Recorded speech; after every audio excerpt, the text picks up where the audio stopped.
बनी इसराइल के एक शख्स का वाकया नहायत इबरत अंगीज और ईमान अफरूज है। यह किस्सा इस्लामी रवायात में बड़ी अहमियत रखता है और इसमें अल्लाह ताला की कुदरत, इंसाफ और हुकमत के कई असबाक पोशीदा हैं। यह वाक़ा हायकाई से बनी इसराइली शख्स का है जो नहायत गुनाहगार था, मगर अल्लाह ताला की रहमत से इसका अंजाम खैर पर हुआ। एक रवायत के मुताबिक बनी इसराइल में एक शख्स था जो सारी जिंदगी गुनाहों में मुब्तला रहा। वो हमेशा दुनिया विल्ज़तों और हराम कामों में मशगूल रहता था और इसे आखिरत की कोई फिक्र नहीं थी। लोगों के दरमियान इसकी शहरत अब है एक बदकार और गुनाहगार शख्स की।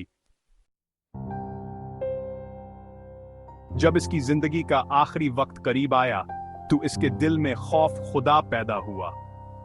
इसे एहसास हुआ कि वो सारी जिंदगी गुनाहों में गुजारता रहा और अल्लाह की नाफरमानी करता रहा।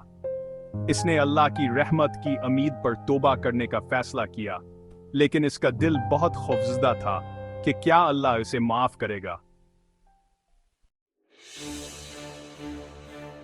इसने अपने बेटों को बुलाया और उनसे कहा, जब मैं मर जाऊं तो मेरे जिस्म को जला देना और मेरी राख को आधी जमीन पर और आधी समंदर में बहा देना, क्योंकि मैं अल्लाह के सामने खड़ा होने से डरता हूं।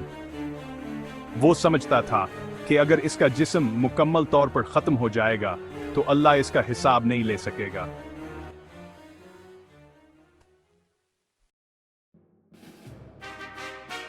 जब वो शख्स वफात पा गया तो उसके बेटों ने इसकी वसीयत के मुताबिक अमल किया। उन्होंने इसकी लाश जलाकर राख बना दी और इसे जमीन और समंदर में बिखेर दिया।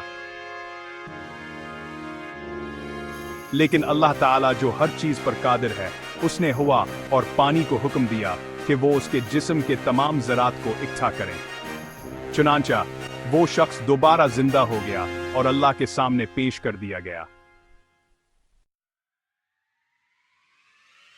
अल्लाह ताला ने इससे पूछा, ऐ मेरे बंदे, तूने ऐसा क्यों किया? इस शख्स ने जवाब दिया, ऐ मेरे रब, मैं तेरे खौफ से ऐसा किया था। अल्लाह ताला जो सबसे ज्यादा रहम करने वाला है, इसके खौफ और नदामत को देखकर उसे माफ फरमा दिया। ये वाकया हमें ये सबक देता है कि अल्लाह ताला की रहमत इसके गज़ब पर गालिब है। अगर कोई शख्स सच्चे दिल से अल्लाह की तरफ रजू करे और तौबा करे तो अल्लाह ताला इसके तमाम गुनाह माफ कर सकता है। अल्लाह की मग़फ़िरत से नाउमीद नहीं होना चाहिए, बल्कि अपनी गलतियों को तस्लीम करके तौबा करनी चाहिए और अल्लाह की तरफ रजू करना चाहिए। इसीलिए कुरान मजीद में अल्लाह ताला फरमाता है,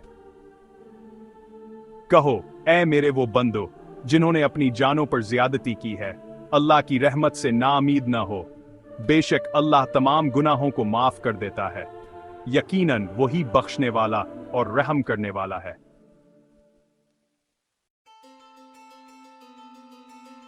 ये वाकया हमें यह भी सिखाता है कि दुनिया की कोई भी चालाकी या तदबीर अल्लाह के इल्म और कुदरत से बाहर नहीं जा सकती।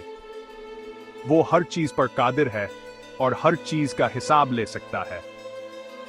लिहाजा हमें अपनी जिंदगी को नेक कामों में गुजारना चाहिए और अगर हमसे गलती हो जाए तो फौरन अल्लाह से तौबा करनी चाहिए। अल्लाह हमें इस वाक़े से इबरत हासिल करने और हमेशा इसकी रहमत की उम्मीद रखने की तौफीक अता फरमाए। आमीन। ये रहा बनी इसराइल के एक शख्स का इबरत आमूज वाक़ा जो अल्लाह की रहमत और कुदरत की याद दिलाता है। अगर आप इसमें कोई तब्दीली या बेहतरी चाहते हैं तो बताएं।